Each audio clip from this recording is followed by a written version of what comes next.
the hollow ones. Captain's log, supplemental. The Firebird is investigating the sudden silence from 3 Federation outposts along the Typhon expanse. No distress calls were received. They simply stopped communicating. Captain Madeline Pavlovich ended her log entry and turned to the view screen, where the remnants of Outpost 227 drifted silently in space. "Status report, Commander," she requested. Rebecca Parker looked up from her console, her expression grim. "Life support systems are offline. No life signs detected. The outpost appears intact. No signs of weapons fire or forced entry." "It's as if everyone just vanished," Dr. Alba added, reviewing sensor data beside Science Officer Ludwig. Communications Officer Craig Miles turned from his station. "Captain, I'm picking up a transmission. Very faint, coming from the outpost's emergency backup systems." "On speakers," Pavlovich ordered. Static filled the bridge. Then a trembling voice emerged. "They take everything. Hollow. They leave you hollow. Stay away. They're not—" The transmission cut abruptly. An uneasy silence fell over the bridge. "Analysis?" Pavlovich asked quietly. Parker moved to stand beside the captain's chair. "The message is consistent with reports from the other outposts before they went silent. All mentioned hollow or emptiness." "Captain?" Chief Engineer Alvario's voice came through the comm. "I've completed the analysis of the energy readings. There's a quantum signature I've never seen before, like someone peeled back the fabric of subspace." "Comparison to known species?" Pavlovich asked. "Nothing in our database," Ludwig replied. "Not Borg, not Dominion, not Species 8472. "Prepare an away team," Pavlovich decided. "Commander Parker, Dr. Alba, Mr. Marsden, we need answers." "Captain," Parker said quietly, using the tone reserved for when she disagreed with Pavlovich's decision. "Given the unknown nature of the threat, perhaps you should—" "Stay on the ship?" Pavlovich finished with a slight smile. "When has that ever been my style, Becky?" Parker sighed. "Never, Maddie. That's precisely my concern." 30 minutes later, the away team materialized in Outpost 227's Operations Center. Emergency lighting cast eerie blue shadows across abandoned workstations. No signs of struggle, no bodies, just emptiness. Tricorder readings show the station was fully staffed 12 hours ago, Alba reported. 47 personnel. Security Chief Marsden scanned the room. No weapons were fired. Whatever happened, they didn't fight back. Parker examined a console. Last log entry mentions shadows moving wrong. Nothing else. Pavlovich moved to a viewport, looking out at the stars. "Something's off about this place. I feel watched." "Captain," Alba called, her voice tense. "These neural scanners show unusual brain activity in all of us, except you." Before Pavlovich could respond, the shadows in the room seemed to deepen, coalescing into darker patches that moved against the light. "Move back to the transport coordinates," Pavlovich ordered sharply. Too late. The shadows surged forward, flowing over Parker, Alba, and Marsden. They froze in place, eyes widening in silent horror. "Parker!" Pavlovich lunged forward, but the shadows withdrew as quickly as they had advanced, leaving her 3 officers standing perfectly still, their expressions blank. "Commander, Dr. Alba, Marsden," Pavlovich approached cautiously.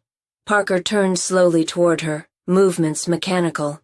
"Captain," her voice was flat, emotionless. "You should return to the ship. What happened? What are those shadow things?" "Nothing happened," Parker replied, the familiar warmth gone from her eyes. "A minor power fluctuation. We should continue our investigation." Pavlovich's hand moved to her phaser. "You're not Rebecca Parker." A cold smile, nothing like Parker's real one, spread across her first officer's face. "Perceptive. The one you call Parker is here, but diminished. I speak through what remains." "What are you?" Pavlovich demanded, backing toward the door. "We are the Hollow Ones," Parker's voice said, joined by Alba and Marsden speaking in perfect unison. "We consume consciousness, leaving bodies intact, so much more efficient than your crude physical conflicts. Like the Borg, but for minds," Pavlovich realized. "The Borg assimilate, we erase and replace. They seek perfection, we seek sustenance." Pavlovich tapped her communicator. "Pavlovich to Firebird, emergency beam." Alba lunged with inhuman speed, knocking the communicator from Pavlovich's hand. "You will join us, Captain. Your mind has interesting defenses. We look forward to studying them." Pavlovich fired her phaser. The beam passed through Alba harmlessly. "Physical weapons cannot harm what isn't fully physical," the three possessed officers said in unison. Backing away, Pavlovich grabbed a nearby console, accessing emergency protocols. "Computer, initiate radiation purge. Authorization Pavlovich Omega-3. Warning, radiation purge will commence in 30 seconds, the computer announced. "That won't stop us," Parker said, advancing. "We'll simply transfer to you." "Maybe," Pavlovich conceded, "but chronoton radiation disrupts quantum fields. Worth a try." The possessed officers hesitated, just long enough for Pavlovich to dive into a maintenance shaft and seal it behind her. She crawled through the narrow passage, hearing them tearing at the hatch. Her mind raced. If physical weapons didn't work, and her officers were compromised. The station shuddered as the radiation purge began. Above her, she heard unearthly shrieks. Not in her officers' voices, but something ancient and furious. Her communicator was gone, but the outpost's systems remained.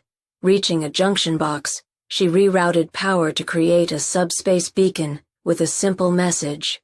"Quantum shadow entities, take consciousness, vulnerable to chronoton radiation." Hours later, aboard the Firebird, Pavlovich sat beside Parker's biobed in sickbay. Her first officer's eyes fluttered open, filled with pain, but blessedly human again. "Maddie?" Parker whispered. "What happened?"